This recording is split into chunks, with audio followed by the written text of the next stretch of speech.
Hey guys, welcome back to Women's Choice, a podcast where we talk about all things women. I'm not sure if you've heard, but women don't exactly have it easy. I'm your host, Ariana Cairo, and every episode I will be accompanied by a friend who is passionate about women's choices. We can dig into taboo topics like abortions and eating disorders. Women have the power to change the stigma, and that is what we're here to do.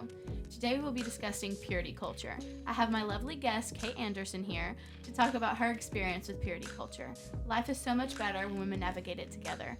So hi, Kate. How are you doing today? I'm good. How are you? I'm fabulous. So as per usual, we're just going to dive right into it. So my first question I have for you is, how did growing up in church affect your mental state involving sexual activity? It kind of ruined it. I'm going to be so honest. So basically, in my family, especially, we were raised Southern Baptist, and you just didn't talk about it. You did not speak about it. You did not talk about it. I don't even think, I know I didn't. I never had a guy over, not even a guy friend. I never went to a guy's house. It was like unspoken. You don't talk about guys. I also grew up Southern Baptist, and I am very inclined to agree. I love my parents, and they weren't very big on purity culture, but my church was very big on immediately, if you have sex before marriage, you're immediately going. And we even had classes where they would talk about how your virginity is like a flower, and if that someone crumbles that flower, you can't come back from that, and no one's going to want a crumbled flower. Like, excuse me? What did you just say to me? No, that's exactly what it was like. We would have like Sunday school. Mm-hmm. Like nobody wants to hear about this at 9 a.m. Exactly. Nobody. And like even like in my household, so my mom got pregnant before she was married. I mean, like her and my dad weren't even dating. Right. But like the way it is like with our church and my family is like you get pregnant, you get married.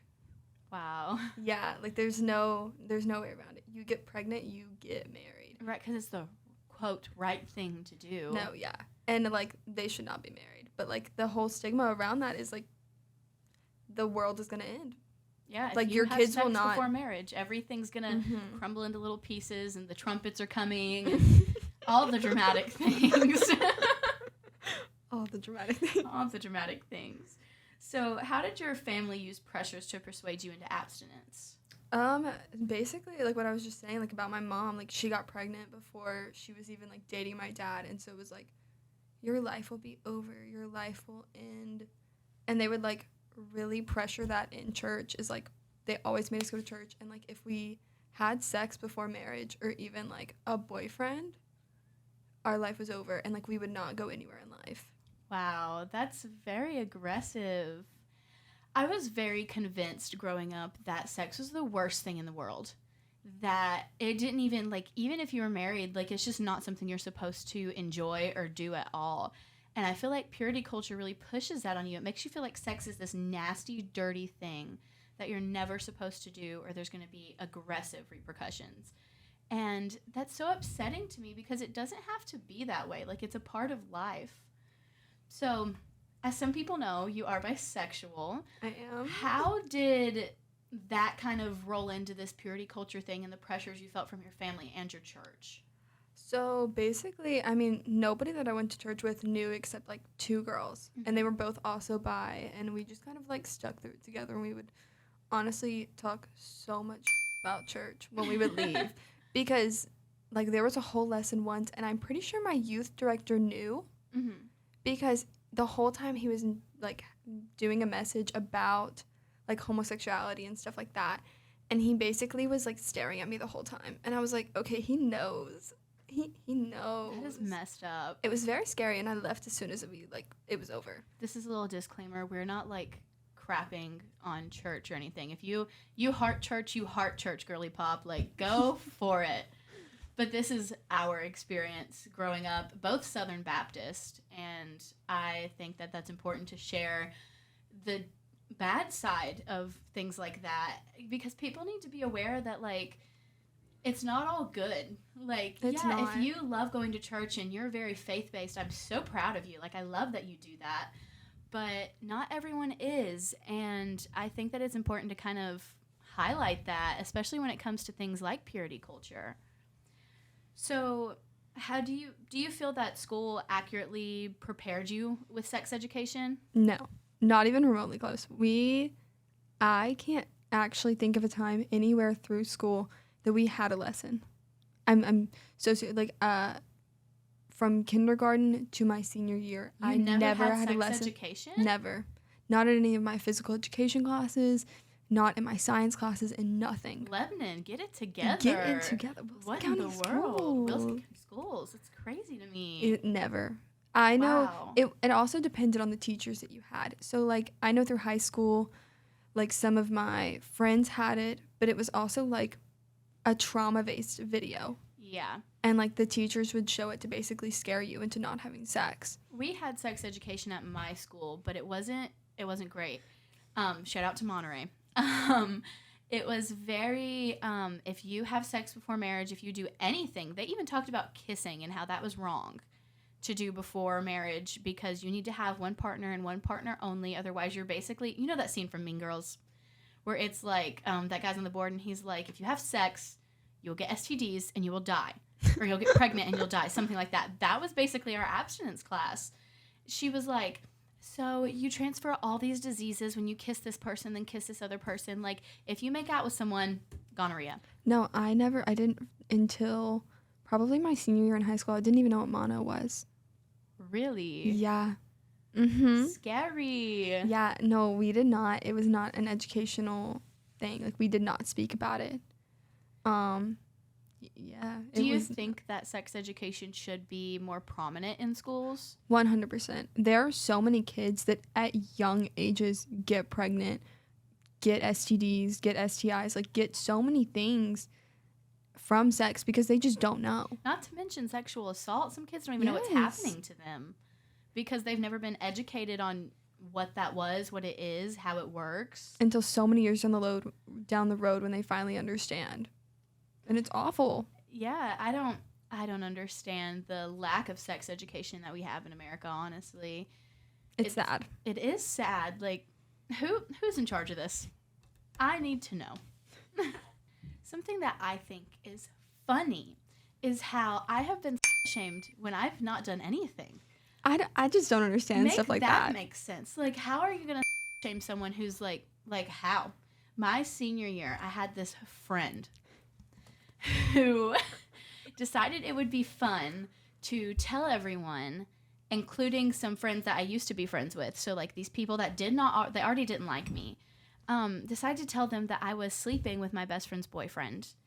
So I was shamed for that my entire senior year, like, aggressively.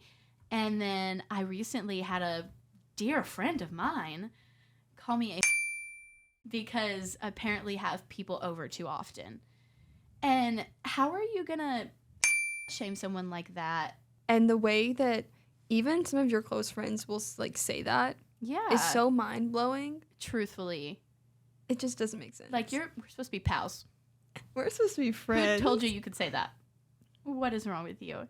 So how has peer pressure from men shifted your outlook on sex? Well, it goes both ways. It's either a man's looking at you and he's like, oh, sex is no big deal. Like, we can have sex. It's no big deal. Like, no strings attached. Like, we don't, it's okay. Then the second you do it, Yeah.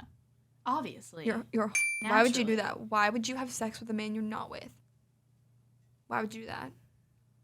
We love But then they want a woman who's very experienced and knows what she's doing. Yeah, you need to be experienced but innocent. Innocent. Just And that's like just a so flower. sickening. Like a flower. They want you to be wrapped up in that purity culture. They want you to be so innocent, but not actually. Not actually, because you need to be experienced. Because no man wants a non-experienced woman. They want you to know what you're doing. Exactly. But be a virgin as well. Be a virgin, but know exactly what you're doing. Yes. Because duh.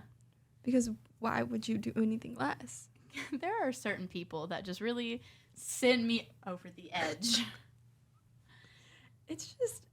It's mind-blowing the way people think about sex is a bad thing. Yeah. Because it's really not. As long as you're safe about it, it's truly not a bad thing. It's genuinely just an enjoyable thing that people can enjoy. It's a normal part of thing. Life. It's a part of life. It's something that literally everyone does. Mm-hmm. I mean, even if you wait till marriage, you're still going to have sex. It's It still doesn't something. need to be this taboo topic that people are so scared to bring up or talk about. And that's exactly what purity culture makes it. It makes it to where, like, Exactly. nobody can talk about it and you should be scared to talk about it. And it Because it's- glorifies men, but shames women. It makes men seem like this lovely provider who is just going to do these great things for you and it's going to be fabulous. And then it makes a woman like, oh, if you do this, you're disgusting. You are unfit to be a mother. Immediately going down. Like, Mhm. what? It's sickening and revolting is. the way people treat this. What are your thoughts about how we can end purity culture? There's really no way. I feel like there's not ending it anytime soon. I don't think there's a way to end it totally, but I feel like little steps. Like Yeah. starting off with like, Well, it has to Yourself. start. It definitely has to start with yourself and just being okay to even think about sex. Because I mean, Right. I know girls that were genuinely scared to even think about sex. mm-hmm. They felt like they were sinning for even remotely thinking about it, and that's sad. And it has to start with yourself and with an open relationship with your parents and adults. Exactly. And I feel like the parental relationship is very important because, I mean, who's the first person you want to go to if something happens? Your mom, your dad. Of course. Like, you want to run to them and talk about it. And when they put this shell over this topic where you feel like you can't talk to anyone about it, what if something happens? What if you get pregnant? What if you do get an STD? What if you get sexually assaulted? Then what? Because even when sexual assault, society still deems women as for it. Yeah, it's their fault. What were you quotation wearing? marks. Yeah. What were you doing? Were you drinking? Were you under any influence? Instead of having And no them- matter what, they always deem it their fault. Exactly. There was one case a couple years ago where a judge looked at a girl and told her that she was ruining this man's future because he played basketball. That's sickening. It is. And that's a judge. That's someone that's supposed to be there like to help, Legally, to protect. Yeah. And it's not working. It's just Baffles me. baffles. I'm baffled, truly.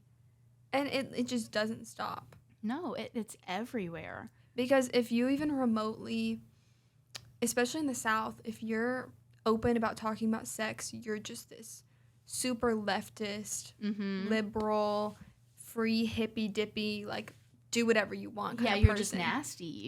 You have no respect for yourself. No respect for others. Mm-hmm. And that's just sad. It is sad that we can't talk about something that most people do every day. Every day. And it's this weird taboo topic that we're not allowed to talk about. And that sucks. And it shouldn't be that way. Retweet sister snaps to the conversation. Well, thank you guys so much for listening to Women's Choice. That is all we have for today's episode. Make sure to come back to the next episode where we'll talk about abortions.